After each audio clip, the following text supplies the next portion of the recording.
Balaligimizda bizga ham jasoratni, ham qanoatni o'rgatadigan bir yer bor edi Yaqub.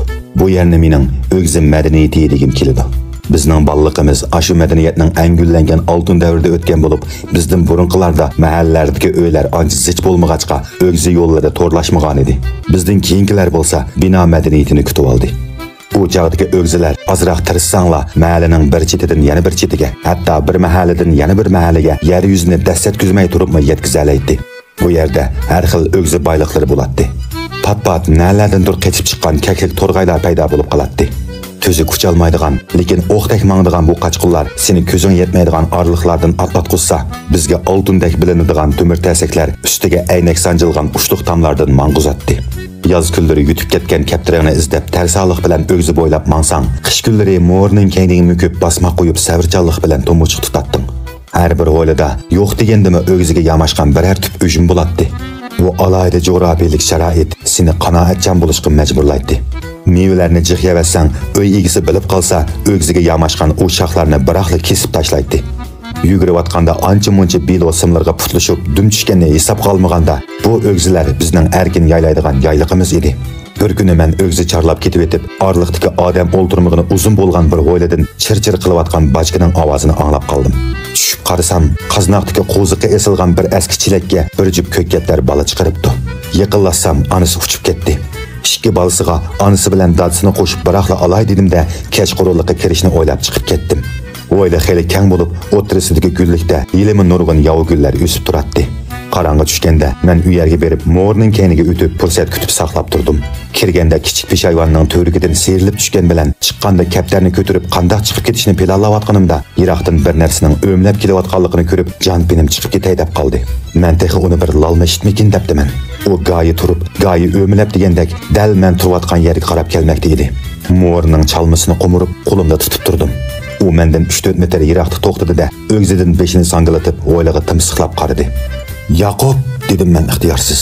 O shundaq bir cho'chidiki, esi bo'lgan bo'lsa allaburun to'lib etgan, madari bo'lgan bo'lsa allaburun tikib etgan bo'ladi.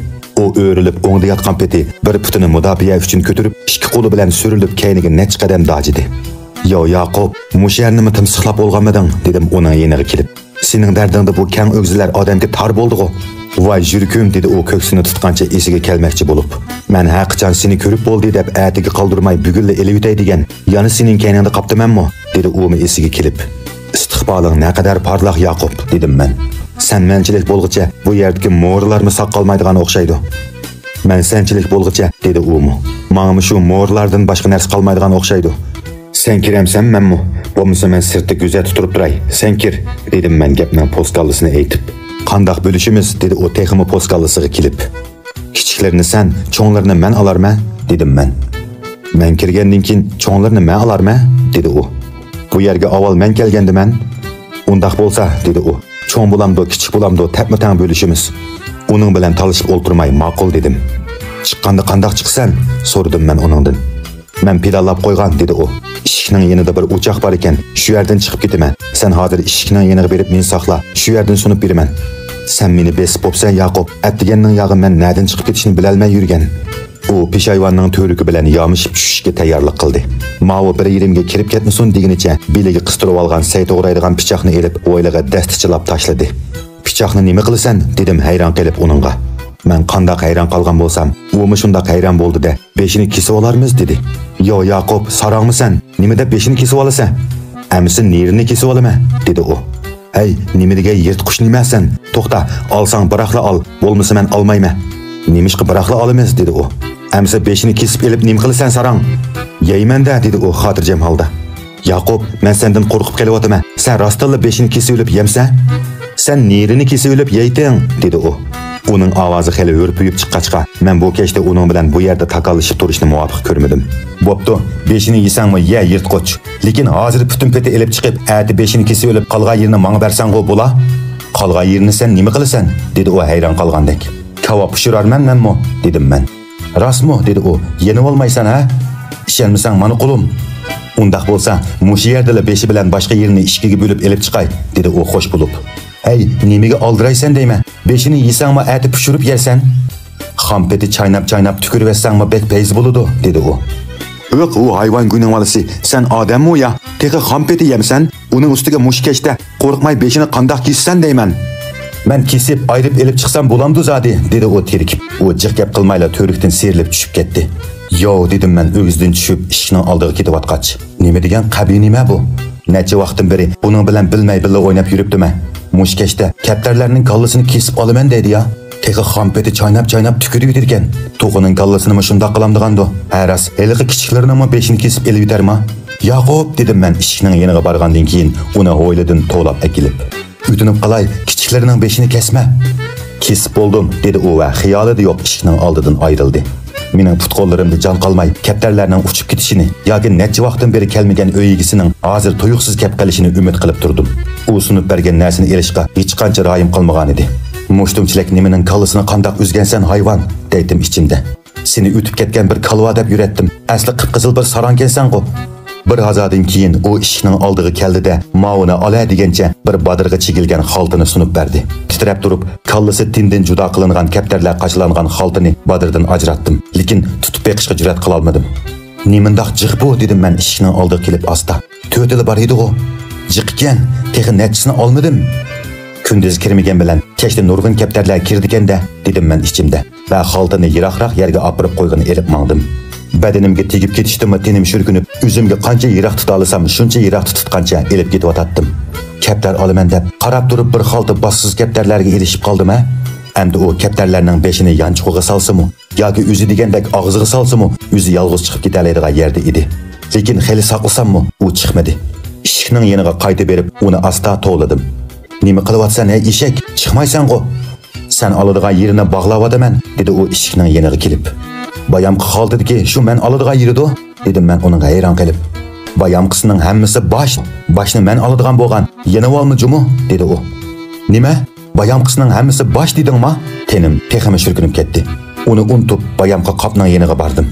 Men buni kaptarning tenimikin deb tenim shurkunib tursa, texi bu kaptarning beshimikan, bu zodi qanchalik kaptar bo'lib ketdi. Boshlari bir-biriga chaplashib, kallakishib qoldimi nima? Qopni elchib beqish emas, yeniga kelishga jur'at qila olmadim. Birdan turgandan keyin hayronlik qo'rqishni yengida bo'lg'ay, xaltini asta ochdim. Ko'z oldimda tumshig'ini yerim echib turgan kaptarlarning qonliq boshlari paydo bo'lgandek qo'llarim titrab ketdi. Birli qarab bo'lib, ondan tashlab yutishga tayyorlik qilgan holda beshimni yiroq qilgancha xaltaga qaradim. Qaragancha beshim asta oldiga keldi. Hatto qo'limni selib ichidikini oldim. Bu nadi kaptarning beshi bo'lsin?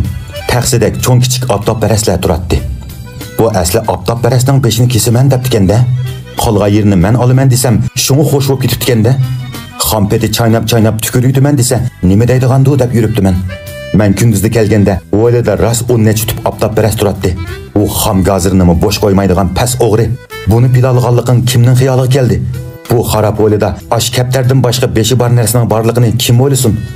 Onungacha u güppida sakrab tushdi-da, tamdan o'zi ortildigan bir bog'lam shoxni ko'targunicha asrab yugurib keldi. "Ma'u nimalaringni elib olg'ini bormiding-ku? O'zim elib chiqdim", dedi u ranjigandek bir bog'lam optopparastning ko'tigini oldimga tashlab. "Nima qilaman bu bir bog'lam o'tunni?" dedim men terikib. "O'zing kavob qilaman deding-ku", dedi u. "Hey, o'tunni kavob qilamdim." "Kavobni o'tunni qilmay nima qiladi?" U shundaq deginicha mening javobimni kutmayla qo'limdan xaltini elib o'shnisiga ortdi-da yugurgunicha yo'qoldi. Bu o'ylasa odamning aqli yetmaydigan bir ish bo'lgan edi. Bugungi tapovatning qamlashmaganligiga tan bergach, o'ygimga kelib bo'lgan edim. Lekin haliqi 4 kaptar ko'z oldimda kristaldek chaqnab turadi. Atayin chiqqanga loyiq bugunla ep ketaychi. Ertagicha Yaqub ko'rib qolsa, changga tizgan chilakni qo'shib elib ketadi. Men to'rikka putimni elib seyrilib tushay deb turganda, yiroqdan yana birisining zo'ngzib kelayotganligini g'ilpal ko'rib qoldim. Bu yana nima ish deb bo'lg'icha seyrilib tushib bo'ldim. Bugun maldagi o'g'irlarning uvusi chulib ketdimi nima? Yarim soatning ichida bu yerga 3 odam kelib bo'ldi ya. Mushlarni o'ylag'ach qanday qilishni bilolmay, o'ylig'i o'sib qolgan yo'g'on bir tup supurgining kayniga o'tib, o'g'zidan ko'zimni uzmay qarab turdim. Bayamqi gavda zo'ngzaygan peti kelib, beshining yerimini o'zidan chiqarib o'ylig'i qaradi. Bugun maxsus xalqning o'g'irlik qilganini ko'rish uchun keldimmi nima? Bu endi kim bo'lib ketdi? Bu nimaning beshini kesib olar endi? U beshini egizrak chiqarib, teximi sinchilab o'ylig'i qaradi. Yaqub, davatdim men ixtiyorsiz ichimda. U yana bu yerga nima deb keldi? Oladigan optopparastlarni ep bo'pti bo'lmasa? Yo'q, u bir narsa olmoqchi bo'lsa, bu chaqqicha o'g'zidan tushib bo'ladi. Bir nimani ko'zitib otamdi ya. To'g'ri, u miras, sen mening kaynimga tushibsan-da. Açchig'imda nima qilaman bu oftobparastning kutigini deb saptaman. Bu gapimdilla u mening hargizma oftobparastning kutigini elish uchun kelmaganligimni chandurmay bilib bo'pti. O'zi uyiga kirib ketgan bo'lib, mening yana qayta kirdiganligimni ditlab, keynimdan marab turibdi. Kaptarlarni mushturqida elib chiqsam, ikkisi shuningga bo'lib ketadi. Olmay chiqib ketsam, u texmi gumonlanib, atisi o'zi kirib kaptarlarni ko'rib qoladi. Men bir ishlarni planlagach o'rnimdan turdim-da, o'yladim bir narsa izlagan qiyofatga kirib oldim. Ondan qaznaqqa kirib, elib olgan kichik qo'lchig'imni kaptarlarning ko'ziga yiqib, shap chiqarmay tutdim-da, qanotlarini chirmashtirib qo'ynimga tiqdim. Bundaq salsa, kaptarlar yerga tashlab qo'ygan holatda men mindirlay olmaydi. Ondan chapinimga tiqib olgan chiptini chiqarib, yerga yotqizib qo'yilgan ko'nrab ko'kirib ketgan kesakdan birini qumurib soldim. Chiptini ko'tarib qasdan nihoyat ehtiyot qilgan qiyofatda bayamqi yerdan chiqib ketdim. Men o'ylagandek qayrildigan yerga kelganda, u aka deguncha hijoyg'inicha oldimda paydo bo'ldi. Qo'rqib jinim chiqqan qiyofatga kirib elib, yuragimni tutib oldim. Yaqub keynimga o'tib to'pullarimni qaqqach, "Baya desang, seni avar qilmay o'zimni elib chiqatdim emasmi?" deb yechaydi. "Nima demoqchisan Yaqub? Oladigani olding, yana biror gaping bordek qiladi. Bugun ishni ikkimiz tang qildik. Gazirining yerimini sana beraman. Bunimi tang bo'lishsak to'g'ri bo'lar?" dedi u teximiz satiy jiyib. Uning ko'zi qo'limdagi chiptidan uzilmagachga, qo'ynimdagi oz to'la poltiyib chiqqan kaptarlarga diqqat qilmay yotadi. "Po'xni yebsan. Necha vaqtdan beri men seni kichik deb gap qilmasam, sen menga akilab yiqotamsan. Adibingni yeydigan kun bugun kelib qoldimi qandaq? Hech bo'lmasa bir ko'rib olay aka", dedi u keynimdan qolmay. "Undaq bo'lsa, haqqi demaslikka va'da qilib bir ko'rib ol, ammo gazirining hammini berasan." "Ko'rib olganimni gazirining hammini beramdim. O'g'ri emas qaraqchimi sen? Bir tal beray", dedi u. Biz birdam talishib, oxiri men to'limi mardlik qilgan holatda gazirining hammini men elib, xaltadagining yerimini uningga berdigan bo'lib kelishdik. Biz billa uning ishkining oldidagi kichikkina ko'mirxonasiga kirdik. U gazir qachlangan xaltini elib, o'z roziligi bilan qo'limga tutqizdi. Men xaltadan kesakni avaylab oldim. "Bu bir kesakkan-ku", dedi u ko'zlariga ishonmagan holda. "Bu bir kesakkan", dedi u qaytalab bayamqi so'didan darhol yenib olmoqchi bo'lib. Uning kallasiga kesak tekkan taqdirdami bunchalik andikib ketmas edi. U darhol oftobparast qachlangan xaltini ikki qo'lida ching tutib keyniga elib oldi. "Sen rost bilmamsan yoki bilmagan qiyofatga kirib olib boramsan?" dedim men uningga. "Odatki kesak bo'lsa, men shuncha jafar tortib bu kechida elib chiqamdim, amsi men ketdim. Seni haqqa deb qo'ymusun demaydigan bo'lsam, sana buning bir puchqini tutqizmagan bo'lardim." "To'xta", dedi u bayamqa hayronlikqa texi yo'qimay. "Sen buni nima qilasan? Yaqub, sen qasdan xufsallik qilyapsan qandaq? Sen heliq to'mirchining bundaq kesakni oldiganligini ko'rib boqmaganmi? Har birisini 10 kilo to'mirning puliga oladi. Bundaq kesaklar bizning o'yilda jiq", dedi u. "Ey kalva, bu sening o'ylandagi kesak bilan o'xshamdi. U qancha ming yil burungi kesak bilamsan? Bu degan asari atiqa. Texi oshkor sotmay, yoshirin sotmasang bo'lmaydi. Zada olamsan, olmamsan." U kesakni elib, o'rib-cho'rib qarab boqdi. Mening atayin kirib elib chiqqanligimni demisa, buni ustidan bir narsa qo'shib bermasa, bekorga bersimi olmaydi. "Mushini 10 kilo to'mirning puliga olamdi", dedi u teximi yaqin sinchilab. "Mening buni yang'oqchilik bir ko'mir bilan tengishkim kelmay turdi. Undaq bo'lsa yaxshi, meningmi sening gaziringni olg'im kelmay yotadi. Amsa hech kimga demaslikka va'da ber." "Olay", dedi u oxiri. "Qaysi to'mirchi oladi buni zodi? Har qandaq to'mirchi eliyurdi. Bu degan asari atiqa dedim-ku. Vaqti qancha o'tgan sari shuncha qimmatlaydi. Shunga setishga oldirma. Bir odamga ko'rsatib yurma."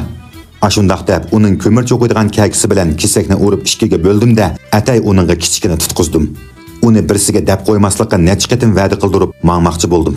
U yerim parcha kesakni uvoq ko'mirning orasiga tiqib, ustini yo'g'on bir parcha ko'mir bilan bosirib qo'ydi. Atisi men o'g'zida uning bayamqi o'ylidan 5-6 kesakni ko'tarib ketayotganligini ko'rib qoldim.